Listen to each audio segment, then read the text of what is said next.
Good morning to all. मेरा नाम doctor Ketan Mangwal है। मैंने अपनी जो यूजी है वो गवर्नमेंट कॉलेज पपरोला हिमाचल प्रदेश बैजनाथ से करी है, और जो मेरी पीजी है वो ऋषिकुल कैंपस हरिद्वार जो गवर्नमेंट कॉलेज है हरिद्वार का वहाँ से है। अब सबसे पहले तो मैं जस्ट इंट्रोडक्शन स्टार्ट करूँगा कि एमडी की प्लीज़ अपने जो माइक्स हैं सब अपने माइक ऑफ कर लेना, इससे थोड़ी डिस्टर्बेंस हो रही है। अपने माइक ऑफ रखना सारे, अगर किसी को कुछ पूछना हो तभी अपना माइक ऑन करना। तो फर्स्टली मैं ये बताना चाहता हूँ कि जो एमडी की प्रिपरेशन है वो कैसे करनी चाहिए और क्यों करनी चाहिए। ठीक है, तो अभी सभी जो ज्वाइन कर रहे हैं वो ऑब्वियस ही बात है विलिंग है एमडी की प्रिपरेशन करने के लिए। तो अगर सिलेक्शन चाहिए तो सिर्फ 4 पॉइंट्स हैं जो बहुत इंपॉर्टेंट हैं। फर्स्टली अ विलिंग कैंडिडेट, जो कि आप सब ज्वाइन कर रहे हैं तो ऑब्वियस सी बात है आप एमडी करना चाहते हैं। ठीक है, तो विल होनी चाहिए, आपको एमडी करनी है, एक अंदर आग होनी चाहिए। सेकेंडली होता है कि एक टीचर होना चाहिए, पैशनेट टीचर जो कि पढ़ाए। एक होता है कि पढ़ाना है पैसे के लिए, एक होता है कि पढ़ाना इंटरेस्ट है। ठीक है, तो एक पैशनेट टीचर बहुत ज़रूरी है ताकि आपका इंटरेस्ट बना रहे। ऐसा नहीं कि आप सो जाओ लेक्चर्स में, एक इंटरेस्टिंग लेक्चर होना चाहिए। थर्ड चीज़ है कि टीचर की और स्टूडेंट दोनों की कंटिन्यूटी होनी चाहिए। ठीक है, और लास्ट है जो आपका एक बार सिलेबस कंप्लीट हो जाता है तो रेपिटेशन जो रहती है सिलेबस की जल्दी जल्दी, अगर ये 4 पॉइंट्स आप फॉलो करेंगे लगभग 5-6 महीने 7 महीने जितना भी आपका सिलेबस चलता है तो आप श्योरली सिलेक्ट होंगे। ठीक है, अब इसके बाद हमने जो आज डेमो क्लास के लिए लेक्चर लिया है वो चरक सूत्र द्वितीय अध्याय लिया है। तो आप लोग चरक सूत्र खोल सकते हैं, अपना द्वितीय अध्याय खोल सकते हैं, और अगर नहीं भी खुला है तो कोई दिक्कत नहीं है, आप सुन लीजिए। तो मैंने द्वितीय अध्याय सेलेक्ट करने का मेरा जो मकसद था वो सिंपल इतना है। आपने द्वितीय अध्याय का जो नाम है वो है अपामार्ग तंडुलीय अध्याय। तो अपामार्ग तंडुलीय अध्याय मैंने इसलिए सेलेक्ट करा है क्योंकि आप सब देखिए ये चैप्टर ऐसा है जो आप पढ़ते नहीं हो, आपको लगता है बहुत डिफिकल्ट है, तो मैंने ये एक सरल तरीके से आपको पढ़ाने की कोशिश करूँगा जिससे कि आपको लगेगा कि मेरे पढ़ाने के तरीके से आप कितने आपको पढ़ने में कैसी जो है सहूलियत मिलती है। ठीक है, तो सबसे पहली चीज़ मैं आपको ये बताना चाहूँगा, न्यूमेरिकल्स आते हैं। न्यूमेरिकल मतलब नंबर्स हमें याद करने में बहुत डिफिकल्टी होती है, सबको होती है। आ जाते हैं तो सोचते हैं ये डेट थी या ये नंबर था, कैसे याद रखेंगे।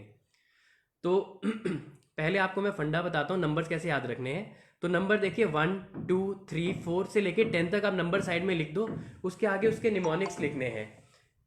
वो कैसे रहेगा नंबर का, जैसे 1 के आगे लिख दिया सन, 2 के आगे शू, 3 के आगे ट्री, 4 के आगे मोर, मिलते जुलते। 5 हुक की तरह होता है ना, तो 5 हुक हो गया।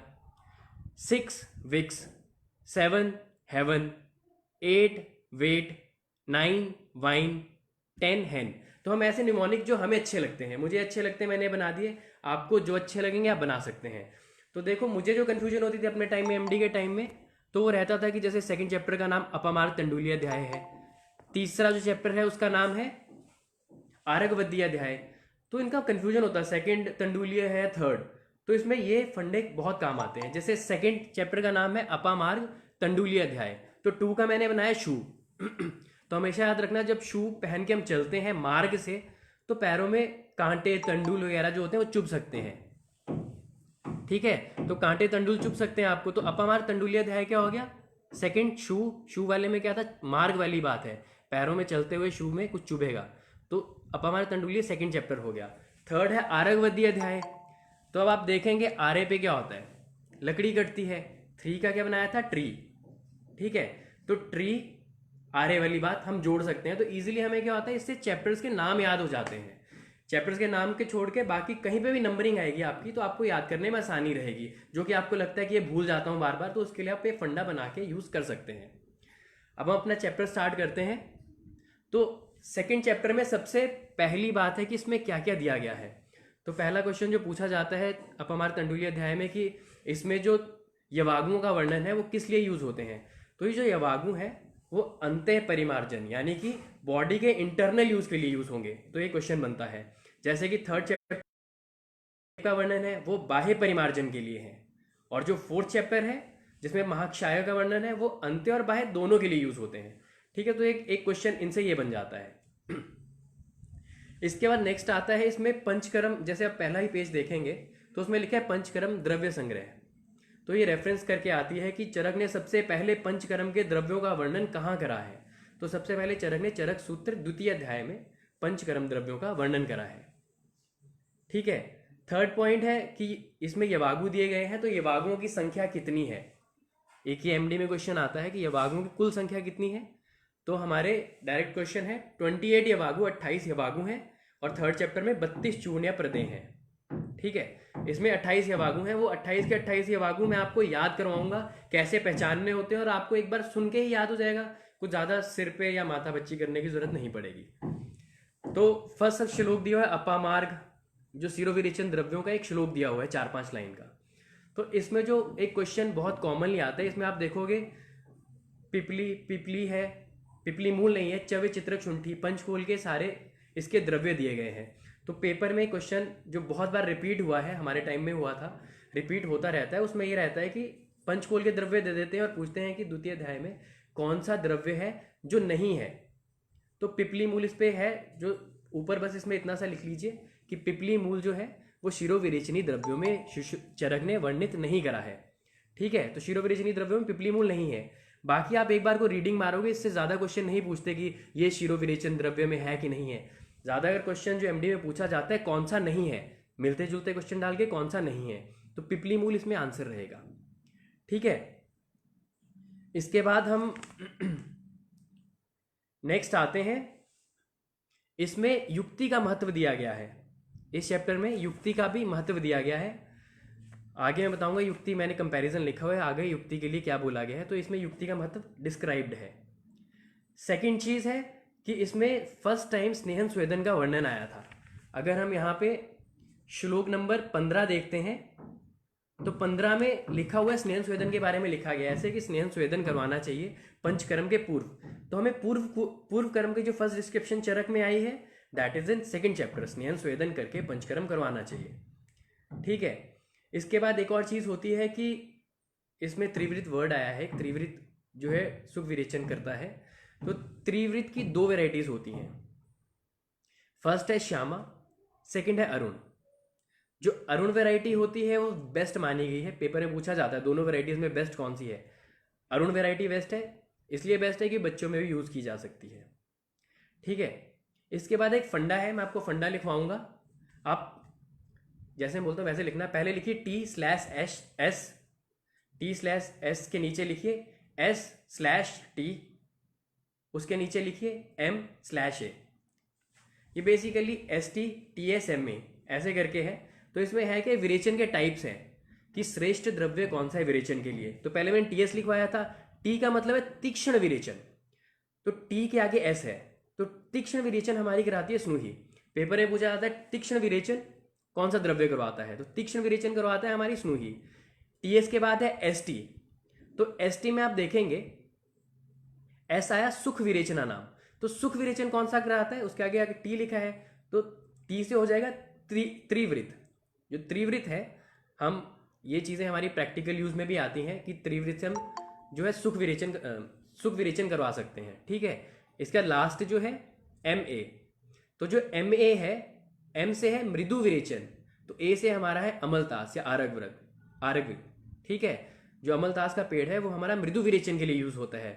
जैसे कि कोई किसी को हमें मृदु विरेचन कराना है तो अमलतास की पत्तियां ले ली, या पत्तियां नहीं तो उसके जो पॉड होते हैं, पॉड ले लिए, पॉड को पानी में उबाल के जो उसका क्वाथ जैसा बनेगा उसे छान के फिर पिएंगे तो सुख विरेचन हो जाएगा। किसी कॉन्स्टिपेशन है तो सुख विरेचन इजिली घर का इलाज होता है। ठीक है, ये क्वेश्चन पूछा जाता है TS ST MA। ठीक है, तो हमारा ये फंडा बन गया एक। इसके बाद इसी चैप्टर में आगे, तो 25वें चैप्टर की रेफरेंस है, बट इस चैप्टर में मेंशन किया गया है कहीं पे, तो मैंने इसमें मार्क किया था कि श्रेष्ठ शिरोविरेचनीय द्रव्य कौन है। तो चरक सूत्र 25 में लिखा हुआ है कि प्रत्येक पुष्पी शिरोविरेचनीय नाम, आग्रह द्रव्य जहां पे हम पढ़ते हैं, तो प्रत्येक पुष्पी सबसे श्रेष्ठ शिरोविरेचन द्रव्य दिया गया है। साथ में यहाँ पे 2 द्रव्य और बताए गए हैं, जैसे कि त्रिवृत, उसे श्रेष्ठ जो वामक द्रव्य बोला गया है। मदन फल श्रेष्ठ वमन द्रव्य, सॉरी, जो विरेचन द्रव्य है त्रिवृत, मदन फल श्रेष्ठ वामक द्रव्य बोला गया है। ठीक है, ये तो श्रेष्ठ द्रव्यों की जो यहाँ पे वर्णन किया गया था वो है।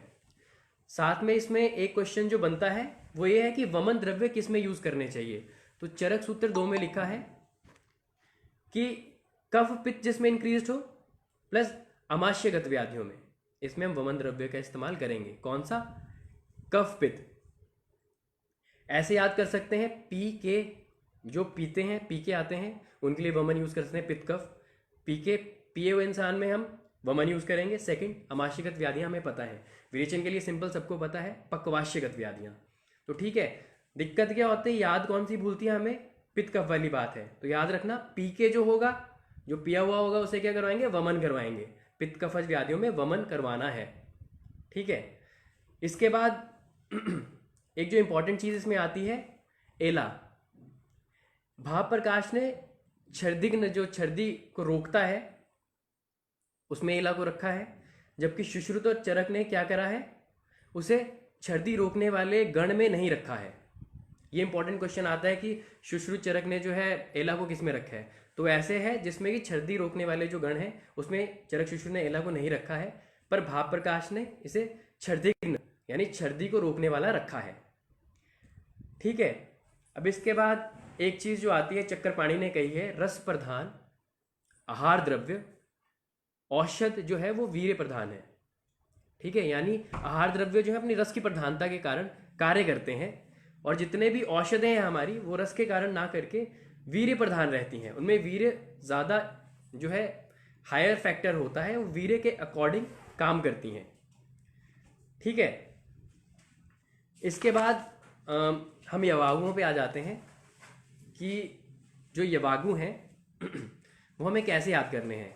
अभी एक्चुअली ये डेमो क्लास है, तो इसमें मैं आपको कुछ लिखवा नहीं रहा हूँ या फिर कुछ ऐसे नोट नहीं करवा रहा हूँ। जैसे मैंने यहाँ पे नोट्स बनाए हुए हैं, तो जैसे अब आप रेगुलर क्लासेस ज्वाइन करेंगे तो उस पर एक फ़ोटो क्लिक करके आपको सेंड कर दी जाएगी। आप उसे बाद में नोट कर सकते हैं या अभी तब समझ सकते हैं। तो जैसे भी रहेगा, थोड़ा लेक्चर स्लो रहेगा, अभी थोड़ा फास्ट चल रहा है तो आपको लग रहा होगा काफ़ी तेज़ चल रहा है, तो स्मूथली वो स्लोली चलेगा। ठीक है, तो हम इसके बाद आ जाते हैं अपने यवागुओं पे। तो यवागुओं में ये है कि 28 यवागु दी गए हैं। अब हमें याद करना होता है कि यवागु हम सारे याद करें तो कैसे याद करें। ठीक है, तो इसमें क्या करना है हमें? फर्स्टली देखो, फर्स्ट यवागु है शूल नाशक यवागु। अब शूल नाशक यवागु में क्या कंटेंट है, हमें एमडी में एक चीज हमेशा याद रखना, एमडी में हमेशा याद रखना कि हमें सारा सारा श्लोक याद नहीं करना होता है, हमें जस्ट पहचानना होता है। ये बात समझने मुझे 1 साल लग गया, तो मेरी सिलेक्शन में भी 1 साल डिले हुआ। तो ये चीज़ है कि हमें एमडी में श्लोक या कोई चीज़ पहचाननी आनी चाहिए, और पहचानने के लिए हम एक फंडा बना लेते हैं। हमें याद करके रटना नहीं है। आपको श्लोक रटा हुआ है बट पेपर में आपको पता नहीं चलेगी कहाँ पे उसे फिट करना है, कहाँ पे उसका आंसर है, then it's all in vain. आपको 40 श्लोक आते हैं, आप सेलेक्ट नहीं हुए, यू आर जीरो। किसी को एक श्लोक नहीं आता है बट वो सिलेक्ट हो गया, जैसे भी सिलेक्ट हुआ, then he is a winner. Zero का मतलब ये नहीं कि आप कुछ कर नहीं सकते, जीरो का मतलब है आपको उस टाइम के लिए कुछ मिला नहीं है। ठीक है, मेहनत करेंगे तो मिलेगा, नहीं करेंगे छोड़ देंगे तो फिर नहीं मिलेगा। तो देखिए, शूलनाशक यवागु में पंचकोल जो है यूज होता है, पिपली, पिपलीमूल, चव्य, चित्रक, शुंठी। तो देखिए, पंचकोल हम ऐसे याद रखेंगे, शूल कब होती है? अगर कोई पंच मार दे, तो दिस इज अ फंडा फॉर दिस कि पंच मारने पे शूल होगा। तो शूल नाशक यवागु में क्या है? पंच वाली बात है, यानी पंचकोल। तो तुम्हें याद रहेगा सारा कि पंच किस में था, पंचकोल था किसी में, पंच वाली बात थी। तो शूल नाशक यवागु। ठीक है, तो ये हो गया पंचकोल, और साथ में पंचकोल क्या होता है? अग्निदीपन होता है, तो ये चल जाता है। शूलनाशक और अग्निदीपक यवागु पंचकोल है। फर्स्ट यवागु हमारा याद हो गया जो कि शूलनाशक है, दैट इज पंचकोल। इसके बाद जो सेकंड आता है वो पाचनीय या ग्राही यवागु है। तो पाचनी ग्राही यवागु को मैं श्लोक पढ़ के बताता हूं। दधि, बिल्व, चांगेरी, दाडिम, साधित जो यवागु होता है वो पाचनी होता है। अब इसे याद करने का फंडा क्या है? देखिए, बिल्व के आगे चांगेरी लिखा हुआ है, दाडिम लिखा हुआ है, इन दो से पहचानना है हमें। अनारदाना हम खाते हैं जब इंडाइजेशन हो जाती है, ठीक है, तो अनारदाना क्या करता है? पचाने का काम करता है। चांगेरी आप सबने शायद हार्ट शेप छोटे छोटे पत्ते लगते हैं, जो क्रॉप्स होते हैं उसके साइड में छोटे छोटे हार्ट शेप पत्ते होते हैं, 3 फूल की तरह होते हैं, हार्ट शेप होते हैं, खट्टे मीठे होते हैं वो पत्ते। तो चांगेरी होती है, खट्टी मीठी कोई भी चीज़ होगी वो पचाने का काम करेगी। तो 2 चीज़ें जिसमें आ जाए, दैट इज चांगेरी एंड दाडिम। तो वो क्या होगा? पाचनीय यवागु। जिसमें ये पड़ा होगा वो पाचनीय यवागु है। ठीक है। थर्ड है, इसमें पंचमूल दिक्ता करके वातज जो अतिसार होता है उसमें पंचमूल का जो है हमारे यवागु यूज करने के लिए बोला गया है। तो पंचमूल का यवागु में कैसे याद करना है? वातज अतिसार, देखिए अतिसार हो रहा है, साथ में फ्लैचुएंस बात भी है, ऐसे याद रखिए, वातज अतिसार फ्लैचुएंस भी है। तो पंचमूल हमारे कौन से होते हैं? जो बृहत पंचमूल, लघु पंचमूल है, बृहत पंचमूल जो होते हैं उसमें कैसे करना है? अब मूल कैसे होते हैं? टेपरिंग होता है ना, रूट टेपरिंग। तो पंचमूलों की हमने टेपरिंग एक कॉर्क बनाया। तो जैसे याद करने का है, मैंने तो ऐसे ही याद करा था। तो अतिसार में मैं उसका स्टॉपर लगा दिया। तो वातज अतिसार, जिसमें वात हवा निकल रही है, अतिसार भी हो रहा है, उसे कैसे रोकना है? 2 चीजें मुश्किल है रोकना, तो हमें स्टॉपर लगाना है। तो स्टॉपर किसका है? किसी मूल चीज का है। मूल क्या है? पंचमूल। ठीक है। तो इसमें जो है लघु पंचमूल यूज होता है। ठीक है। तो पंचमूल यूज होगा, लघु पंचमूल आपको करना पड़ेगा याद, बट पंचमूल यूज होगा। ठीक है। तो याद हो गया, वातज अतिसार में क्या हो रहा है? स्टॉपर लगाना है, जिसमें मूल यूज हो रहे हैं कौन से? लघु पंचमूल। क्लियर है?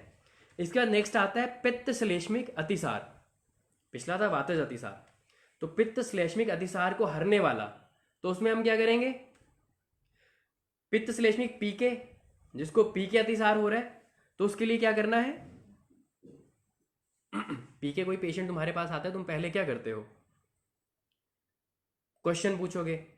एक शराबी को इमेजिन कर दो, इसमें बहुत सिंपल सा है इसे याद करने का। शराबी को इमेजिन करो। शराबी कैसे होते हैं? नाली में पड़े हैं ठंड में। ठीक है। कोई हॉस्पिटल ले जाता है उन्हें, भाई मर तो नहीं गया। ठीक है। तो उसमें हम क्या 2 चीजें करते हैं? फर्स्टली शराबी से पूछेंगे, प्रश्न पूछेंगे, भाई जहर खा लिया, शराब पी ली, ऐसे तो फ्रेग्रेंस आती है और पूछना जरूरी होता है। तो फर्स्ट इज प्रश्न। तो इसमें पीके वाले में प्रश्न परणी फर्स्ट आ गया। सेकंड है ठंड लगती है उसे, तो शाल से ढक देते हैं पेशेंट को, तो शाल पढ़नी, जिसमें 2 शाल पढ़नी और प्रश्न पढ़नी आ गया, वो पीके अतिसार में, यानी पित्त कफ अतिसार घनी जो है वो प्रश्न पढ़नी शाल पढ़नी है। अंडरस्टूड?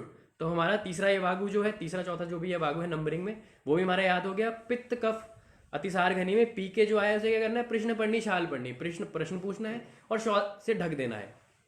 ठीक है। ये हमारा हो गया अगला यवागु। इसके बाद तीसरा अतिसार आ गया, तीसरे टाइप का अतिसार आ गया, दैट इज रक्तज अतिसार। तो हमें रक्तज अतिसार में क्या होता है? रक्त जब निकलता है, तो कोई भी रक्तज अतिसार हो गया या फिर अर्श रक्तज हो गया, जिसमें रक्त बॉडी से निकल रहा है, सबसे बेस्ट बोला गया बकरी का दूध। ठीक है। तो इसमें भी बकरी का दूध बताया गया। पैसा अर्ध छागे, यानी पैसा यानी दूध है बकरी का, उसमें आधा पानी मिला देना है, जिसमें बकरी का दूध आ गया श्लोक में, दैट इज फॉर रक्तज अतिसार। ठीक है। वो रक्तज अतिसार के लिए यूज होगा, वो यवागु रक्तज अतिसार के लिए है।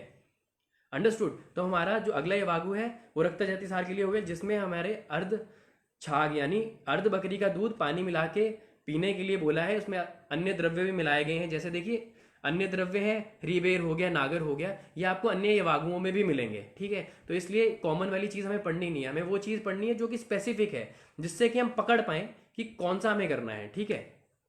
नेक्स्ट है आमज अतिसार तथा मूत्र कृच घनी पेया। 2 हैं। एक तो आम अतिसार को रोके, अब हमने अतिसार की चौथी वैरायटी में आ गया आम अतिसार। अब आम अतिसार कैसे याद करना है? इसमें अतिविषा पड़ी होती है इस यवागु में, आम अतिसार वाली में। तो एक अतिसार जो कि हम सोचते हैं आम है, ठीक है, पर उसमें ड्रग क्या देनी है? अतिविषा। अतिविषा के नाम से ये मत सोचना कि विषैली द्रव्य है। ये क्वेश्चन आता है, इसमें विषयों में 4 ऑप्शन दे देंगे, वत्सनाव, अतिविषा, फिर लांगली, फिर करवीर, ऐसे करके, और पूछेंगे कौन सा विषैला द्रव्य नहीं है। तो अतिविषा का नाम अतिविषा है, बट इट्स नॉट पॉइजनस। ठीक है। तो आम बात, आम अतिसार में क्या? आम तो है अतिसार, बट है क्या इसमें? जो ड्रग यूज करनी है वो अति वाली करनी है, अतिविषा। तो जिसमें अतिविषा आ जाए श्लोक की लाइन में, दैट इज फॉर आम अतिसार। सेकंड है मूत्र कृशघनी। तो देखो हम पढ़ते हैं सारे, जिसमें गोक्षूर पढ़ा हो, कंटकारी पढ़ा हो, मूत्र, जितने भी हमारी ड्रग्स आती हैं जो हमें स्टोन्स के लिए देते हैं किसी के लिए, गोक्षूर पढ़ा होता है, मूत्रल द्रव्य है। बट साथ में क्या है? फाणित, जिसमें गोक्षूर फाणित 2 वर्ड आ गए, दैट इज फॉर मूत्र कृच में हम वो पया देंगे। अब फाणित देखिए, गन्ने का जूस कभी जिंदगी में पिया होगा, तो गन्ने का जूस क्या होता है, गन्ने का जूस जैसे हम पीते हैं हमें यूरिन की अर्ज आती है थोड़े टाइम बाद, तो गन्ने का जूस क्या है, यूरिन बनाता है। तो स फाणितम, फाणित जो बोला है गन्ने के लिए बोला गया है, ठीक है, आपने फर्स्ट ईयर में पढ़ा होगा, तो गन्ने के लिए फाणित बोला गया है। तो जहाँ पे फाणित, स फाणित और गोक्षुर आ गया, दैट इज मूत्र कृचघनी, जिसमें मूत्र कृचता होगी उसमें हमें ये यवागु देना है, ठीक है। इसके बाद आया कृमिघन यवागु। मेरी थोड़ी संस्कृत हिंदी थोड़ी ऐसी है तो घन और घिन में थोड़ा सा ऐसा हो जाता है। तो जो कृमि को मारे, ठीक है, उस यवागु में क्या होना चाहिए तो देखिए फर्स्ट है विडंग, इसके श्लोक विडंग से स्टार्ट होता है।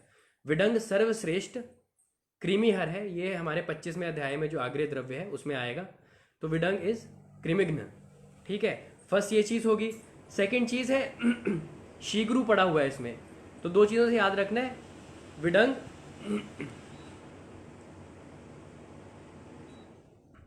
विडंग जो है वो श्रेष्ठ कृमिघ्न है, सेकंड है शीघ्रु।